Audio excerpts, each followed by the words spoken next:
new and old steps towards organized African unity.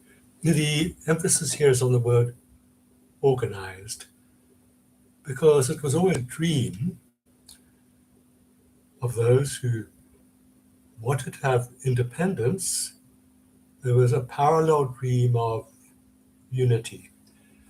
The whole idea of being colonized was one that affected all of Africa except Ethiopia. And this colonization took different forms, but always with the same result that people were not free to choose their own destinies. That's why when they began organized efforts towards some kind of unity, organized unity, the headquarters of these endeavors was in Addis Ababa, the capital of Ethiopia, symbolic of that one part of sub-Saharan Africa that had not succumbed to colonization. By virtue of defeating Italian efforts to colonize that country, the Battle of Adwa in 1896, where the Ethiopian army, with modern weaponry, soundly defeated the invading Italian army. So symbolism, dreams, all of these things inform the efforts to make Africa into a united place. But there were great difficulties along the way. One of the architects of early efforts towards unity, Kwame Nkrumah, who became the first leader of independent Ghana, had cut his eye teeth educationally in America. And in the USA came underneath the spell, I would say, of people like Marcus Garvey, who believed there was a single African nation, that this single African nation should transport itself from different parts of the world back to Africa, and then build a united Africa. To an extent, the United States of America was an example of what a federation could do. However, in trying to organize Africa, first of all through the Organization for African Unity, founded in 1963, 33 nations in the first instance, because Africa was still becoming independent. Not all of the countries were then independent. It grew, and then the African Union at the turn of the century. All of these efforts basically were modeled on the European Union.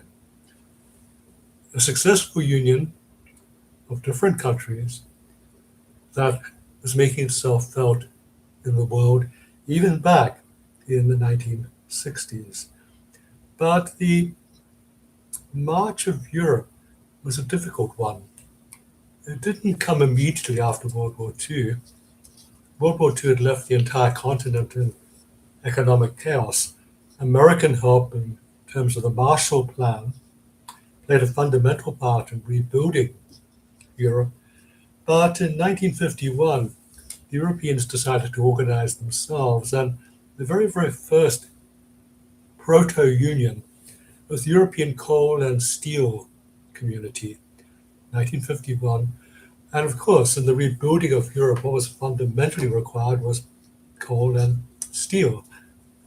But that meant that there was something to unite around: reconstruction, the production of coal and steel to aid reconstruction, and a unity which was functional.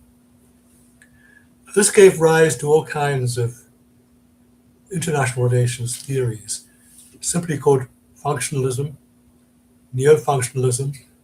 Writers like David Matrani, Ernest Haas wrote about these things, which are still taught in some international relations classes. But the idea is that you've got to have something to cohere around.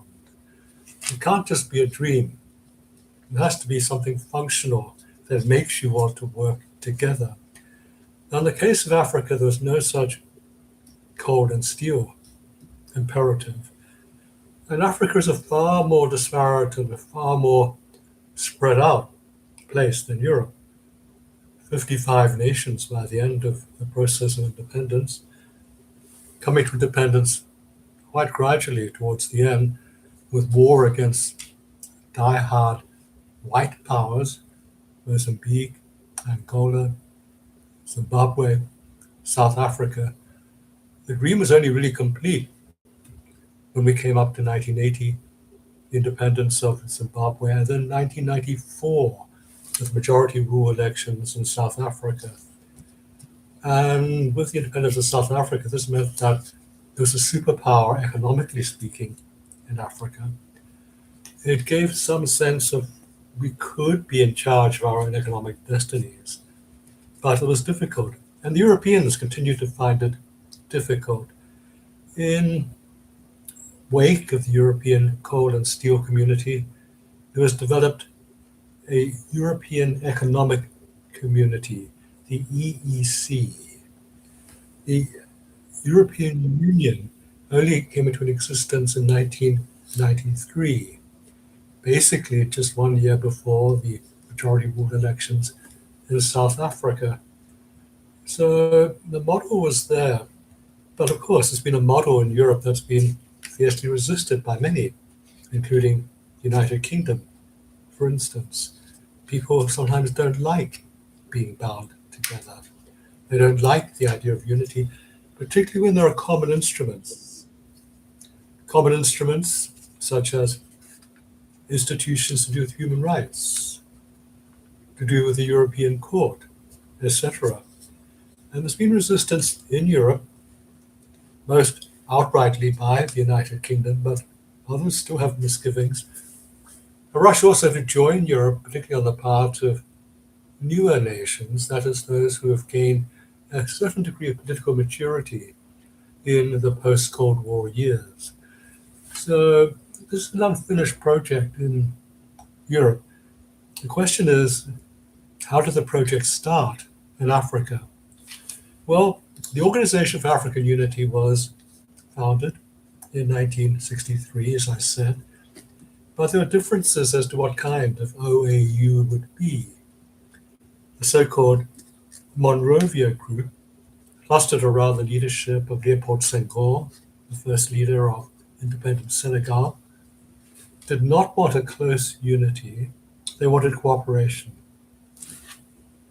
But a group, the Casablanca Group, clustered around the leadership of Kwame Nkrumah, with his dreams that he developed in America, they wanted to have a big step at the very beginning towards a fundamental unity, a big step towards a federated Africa, basically a United States of Africa.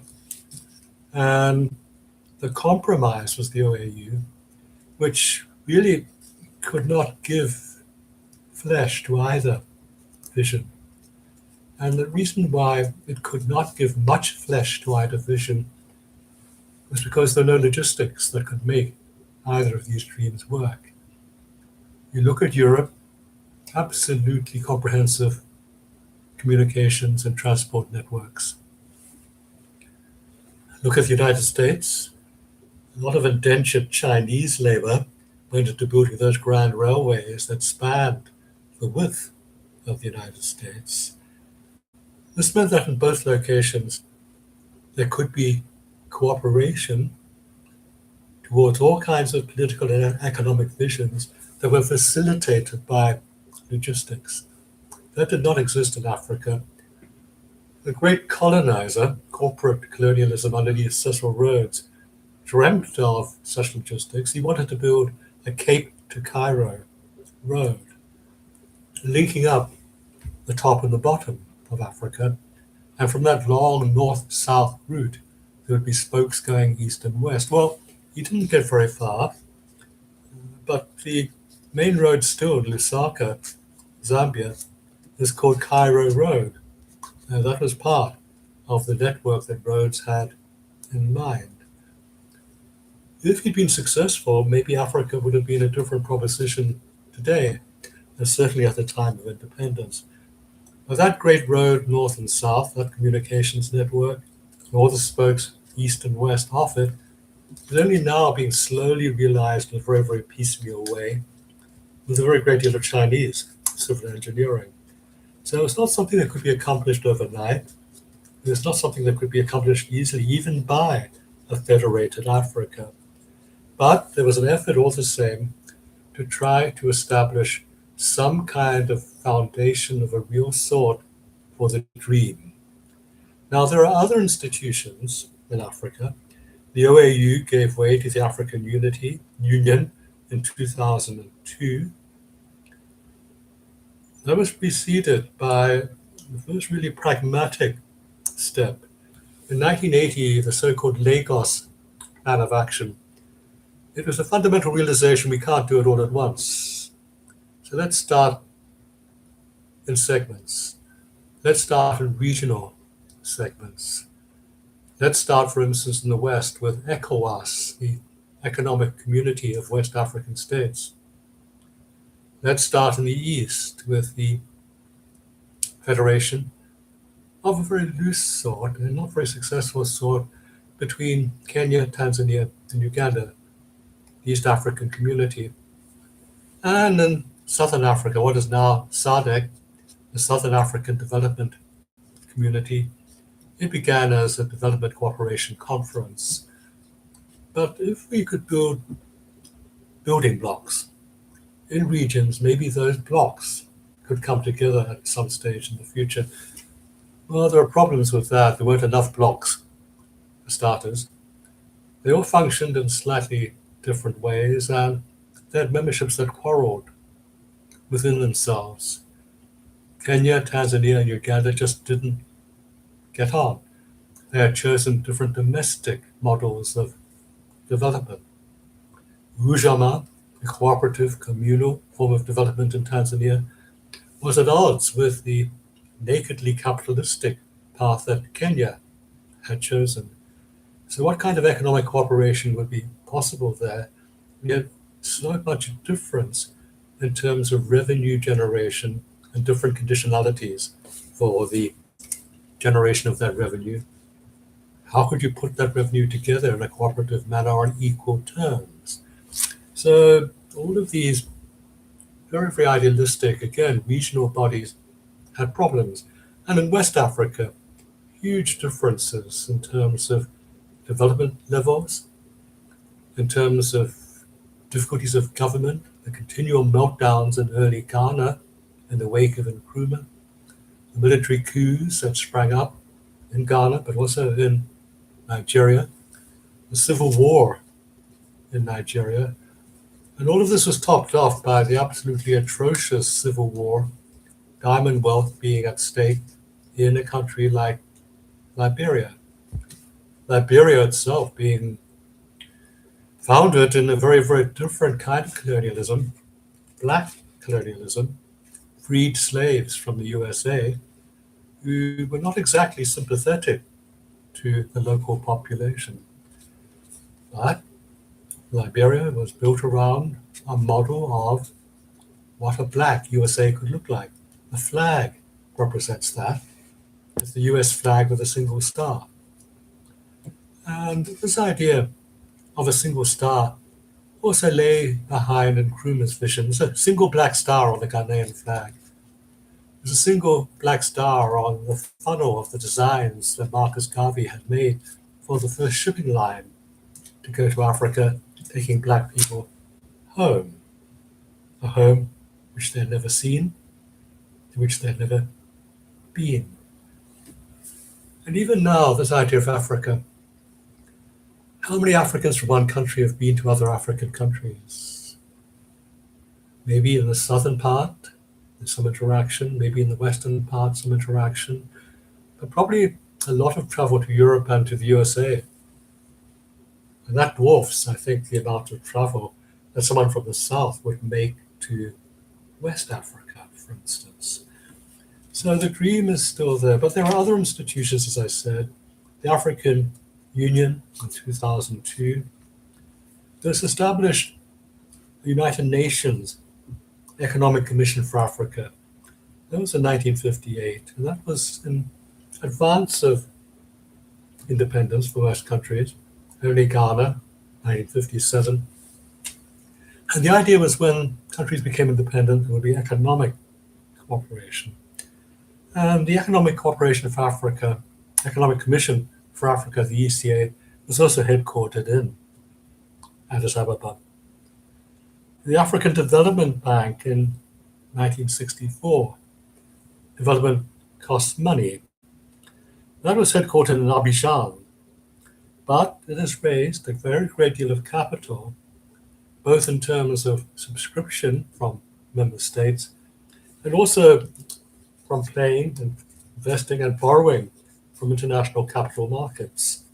It can only function in a purely capitalist fashion. And it functions in a way not unlike the World Bank, the IMF, for instance.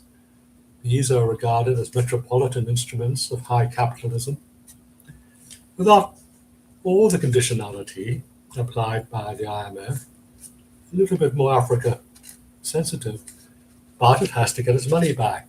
It just can't give money away if it's loaning money, and it just can't plow money into capital projects that do not have some likelihood of being successful.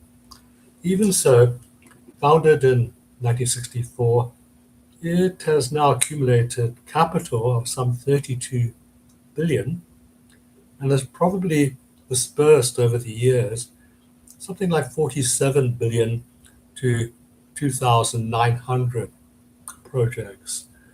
So it's been very, very active. Countries borrow from it, sometimes without any real prospect of being able to repay. Zimbabwe being one such case, still struggling to repay its loans. But you've got some success in the African Development Bank. You've got some success in terms of ideas coming out of the Economic Commission for Africa. But you have difficulties still with the African Union. Where is the effectiveness of the Human Rights Commission that was established in 1987? How successful has been the policy adopted in 2004 of non-indifference, which is a very paltry way of saying we can't stand by while our brothers and sisters slaughter one another. The OAU had come into existence with the doctrine of non-intervention. Your business is your business, even if you're slaughtering your own people. This was inherited really from 1955 in the Bandung Conference in Indonesia, where the Chinese Prime Minister Zhou Enlai came and made one of the great speeches of the 20th century. And he basically said, China knows where you guys are. And we've just been through all of that. We've just come out of all of this ourselves in 1949. We will help you. The Bandung Conference was basically the prototype for the non-aligned movement. Many of the African countries represented at Bandung were not yet independent, but many future leaders were certainly there. And they listened to Zhou Enlai, and he had a profound influence on them. We will help you, and we will not interfere. The doctrine of non-intervention began in Bandung.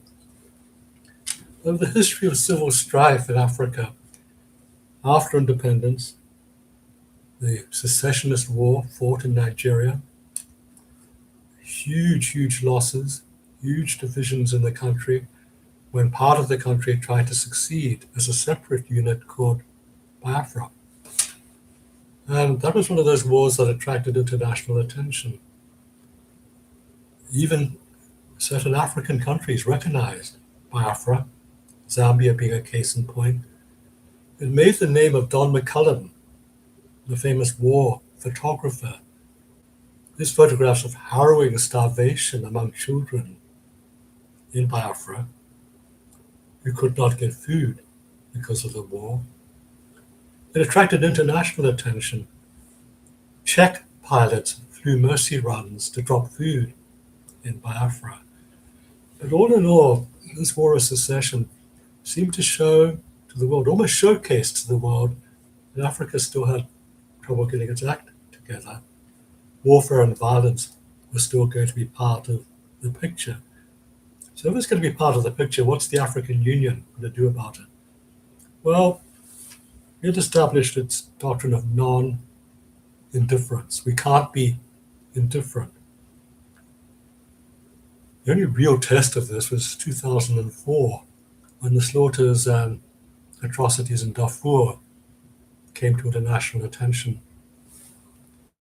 And basically, the African Union said to the government of Sudan, we're coming in, whether you like it or not. The government of Sudan thought this would be a huge embarrassment and then took the preemptive step of inviting the African Union in.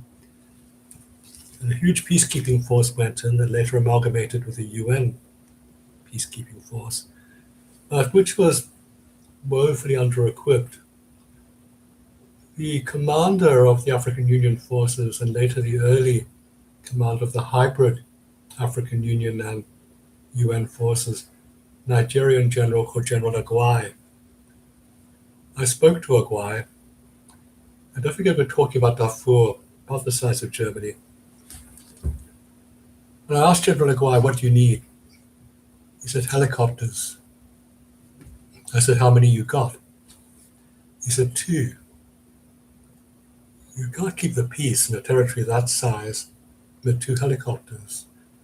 General, what do you use your helicopters for?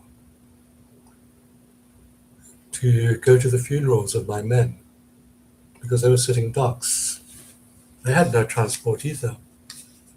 And some of my students in Zambia, my martial arts students, were part of the Zambat, the Zambian battalion, sent as part of the African Union and then the hybrid forces in Darfur. And they reported back to me, Stephen, we go there, we dig in, and then we spend our time there as sitting ducks.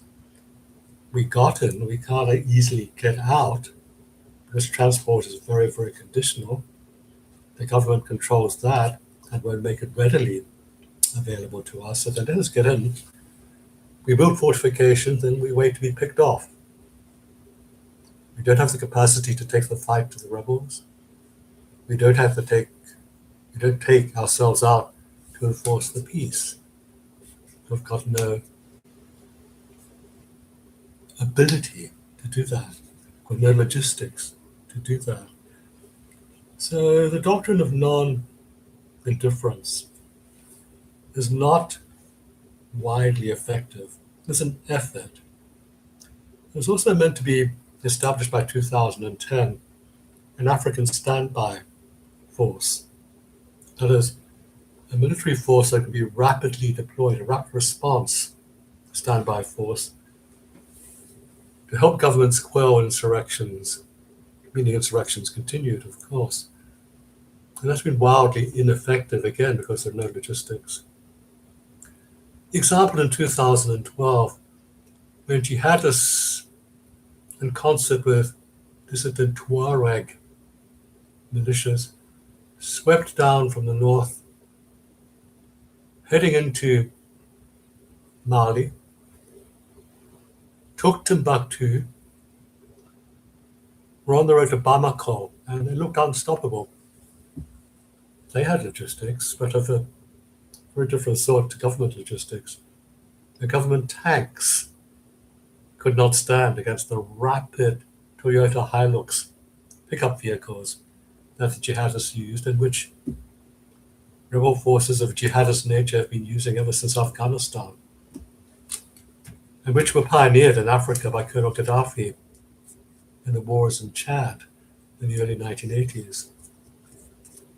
Make your transport fast. Don't rely on old-fashioned prestige armaments, which are slow. And African armies tended to use tanks anyway, simply as mobile artillery. Nothing like Rommel in World War II, nothing like the Israelis in the early wars against the Arab states. Fast. Make them go fast. Make them go as independent cavalry units, almost. Well, if tanks couldn't do that, Toyota Hilux vehicles could. So in Mali, after taking Timbuktu, and after starting to burn the books in the ancient library of the ancient University of Timbuktu, they were stopped by the overnight mobilization of a French intervention force, which overnight came in military transport planes with lighter vehicles than the Toyota Hiluxes, armored, but with more powerful weaponry. And they rolled back the jihadists very, very quickly. Not a heavy tank in sight.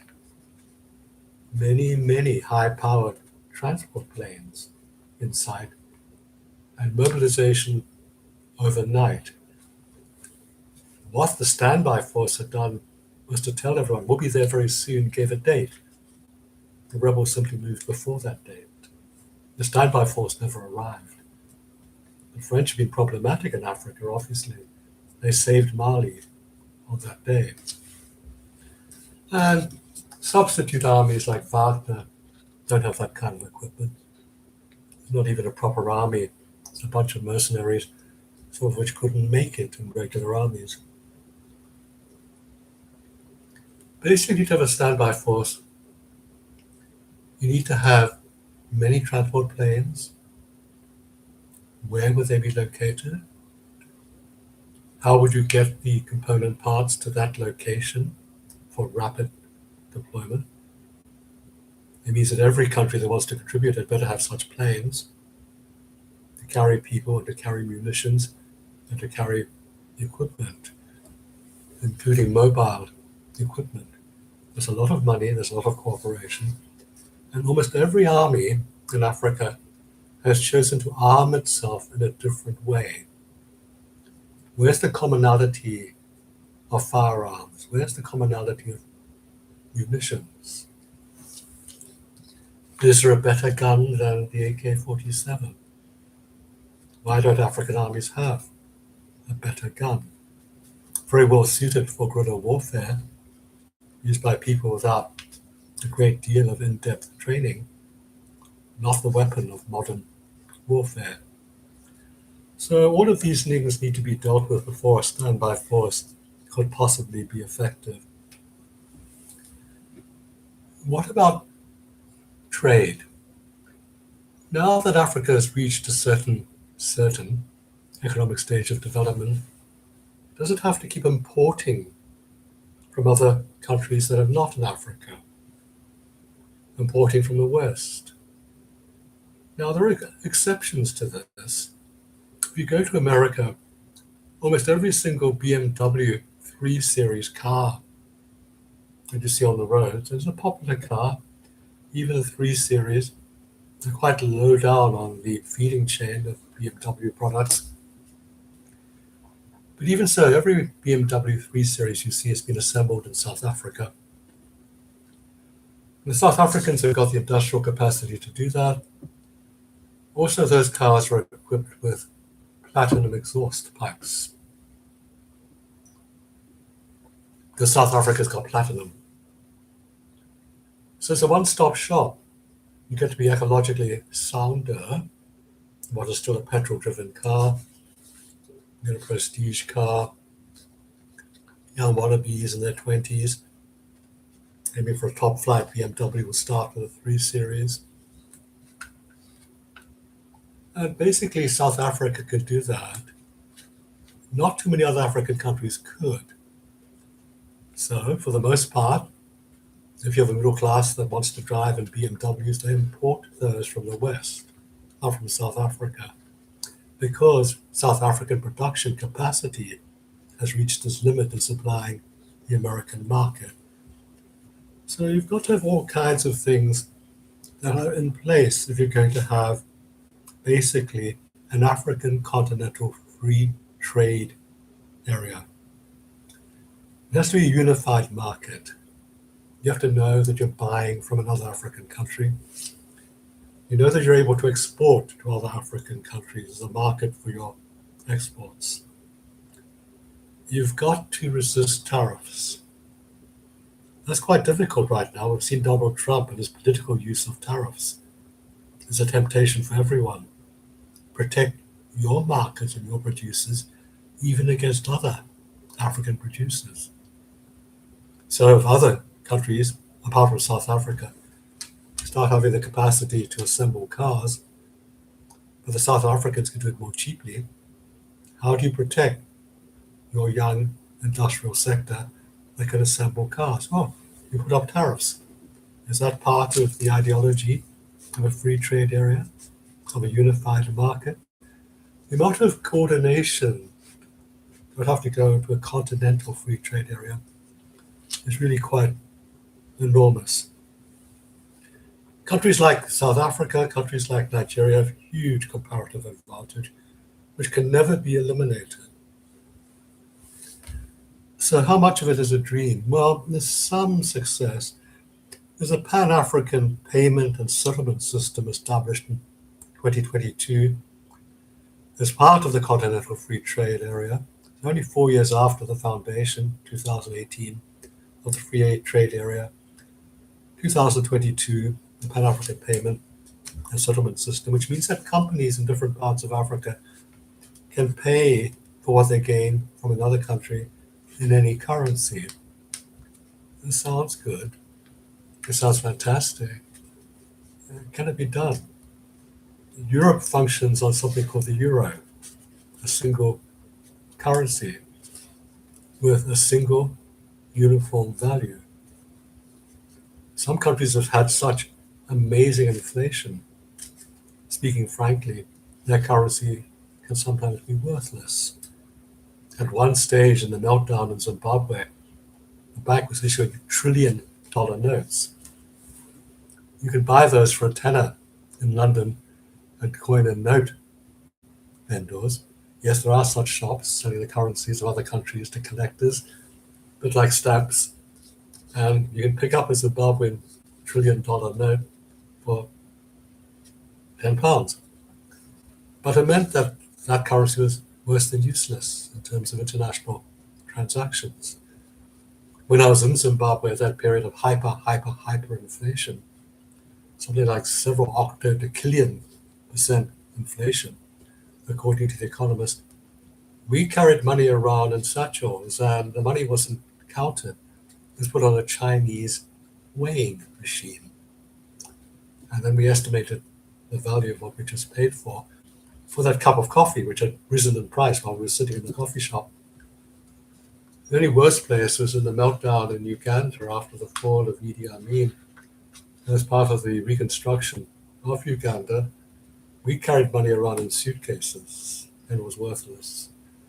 So countries going through difficult periods, will they have any real place in a payment, a settlement system with different currencies? And there's no African equivalent of a euro. So the problem is there. Idealistic, it functions sort of now and again, but not in a uniform or effective fashion. And then there's an African Human Rights Commission, 87. What does it do? Well, it tries to set common standards, not adhered to. There's no African Continental Criminal Court. When our colleague here at SOAS, Phil Clark, wrote his very famous book, Distant Justice, about the operations of the International Criminal Court, a number of African leaders and rebel leaders had been indicted before that court. And even Kofi Annan, when he was settling the disputed election in Kenya in 1987, used the weapon of the ICC, the International Criminal Court, saying, I'll arrange indictments for all of you who do not cooperate with me. I want this conflict settled. But why did he have to say, I threaten you with the International Criminal Court? Where was the African Criminal Court? And in Phil Clark's book, he was critical of the ICC, and he was given a book launch itinerary, which took him to African countries. Everyone commended him on the book and his criticism of the ICC. And Phil's response was, but where's your African Criminal Court? Do it yourselves. If you are clearly, deeply interested, invested in human rights and want to punish the violation of human rights, where's your sanction? And Africa has been remarkably reticent about punishing its own and bringing its own to justice. A few country-specific, region-specific efforts, but not continental criminal court. That would be a mark of maturity. It would also be the start of a new era of divisiveness. Countries don't forget who brought an indictment against them. So all kinds of problems there. There would have to be complete independence for a criminal court. A prosecutor would basically have more power than most leaders of most countries in terms of his freedom or her freedom to indict people. So let us say the dream of African unity is still very, very young in terms of the organized nature of it. The institutional framework is not yet there. Does that mean I should give up trying? Well, by no means, because as I said, the European Union took time to develop, go through the coal and steel community, go through the EEC, European Economic Community, until finally the European Union itself in 1993. But as I said also at the beginning, okay, we've got an EU now. Why is the United Kingdom not part of it? Why did it withdraw? Didn't want anyone else interfering in its business, the Brexiteers said.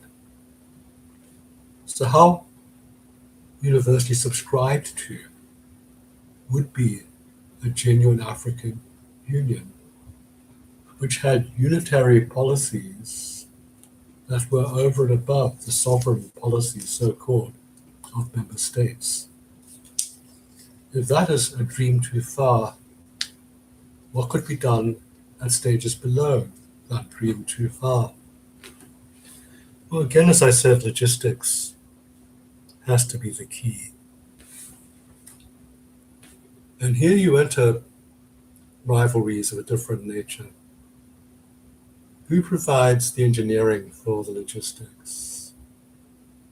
Who maintains the well-being, the repair of those logistics? The Chinese built a great railroad between Zambia and Tanzania when apartheid South Africa was choking off the north-south railway networks built by roads. That Kazara Railway, Zambia, Tanzania, was left unrepaired. Who's repairing it now, all these years later? The Chinese. Who's providing the logistics? Well, largely the Chinese. The Americans, some. But even the great powers do not have the capacity or the finance to join up Africa. Africa is a huge, huge, huge continent. The dream of unity is still there. The romance of the dream falls short of the realities of trying to make it into an operational unity. Am I being very, very pessimistic? Well, some would say so. So others would say I'm simply being realistic. I remember the days when I was in Lagos, I had to fly to London to get to Accra in Ghana. These countries are very close by. That's different now. But on another occasion, I was in Accra, Ghana, wanting to get to Lagos, Nigeria. There was a link then. There's a flight between the two countries. It was late. The airport was sweltering because the air conditioning had failed. Unchallenged, I walked up to the control tower. And unchallenged again, I simply sat next to one of the control desks and said, "Where's Air Nigeria?" And their reply was, "Sir, we seem to have lost Air Nigeria from our radar. It's just not communicating." And I said, "Is that the fault of the pilot or is that a fault of your radar?" And he said, "We don't know, but right now we have no contact with Air Nigeria." Well, somehow Air Nigeria turned up out of the blue, literally. Somehow It took off again with me on it.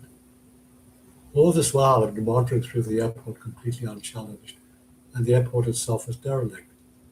So even though flights now linked the two countries, the hubs of those flights were derelict. So much needs to be done to upgrade all kinds of logistics to do with transport. Without transport, all logistics is impossible. When I was available and present to help with the last steps of South Sudan becoming independent, detaching itself from Sudan, Khartoum. South Sudan's a huge country. War had been going on for the better part of 50 years in two time segments separated only by a short pause. I counted 11 kilometers of paved road from the embassy sector to downtown Juba, the capital of South Sudan, and all the rest of a vast country only dirt roads. But what this meant was that development was impossible. How do you transport your development materials? How do you get your heavy trucks to destination? How do you communicate even, because there were no telephone lines? Cell phones didn't work. We operated with satellite phones without personal direct links to a satellite. Developing that country is hugely problematic. Developing a continent with logistics would be very, very difficult. The Cape to Cairo road, the Lagos to Nairobi road, well, great problems. There's both north to south, Cape to Cairo, west to east, Lagos to Nairobi. They have to pass through Democratic Republic of Congo. Ongoing war in large parts of Congo, which is still ruled by warlord rebel armies, despite the best efforts at peacekeeping, the best efforts to try to bring some of these rebel warlords to justice, the best efforts to put some backbone and capacity and lack of corruption into the DRC government. So finally, the project of logistics flounders on a project of what to do about corruption, what to do about upgrading governance, what to do about upgrading repair and maintenance of such logistics that do get built. So enough romance. There are real challenges that require technological, high-tech thinking. And this has to be high-tech of the latest generation. I don't just mean AI. Africa needs to be joined up in communication systems as well as road and rail systems and air systems. It has to be joined up in terms of electronic communication. It has to be joined up in terms of owning its own satellites in space for communications purposes. Who's going to pay for all of this? But the future is there. Africa's changed a lot since the beginning. There's a long way to go. No longer the enslaved continent. Not yet the joined up continent.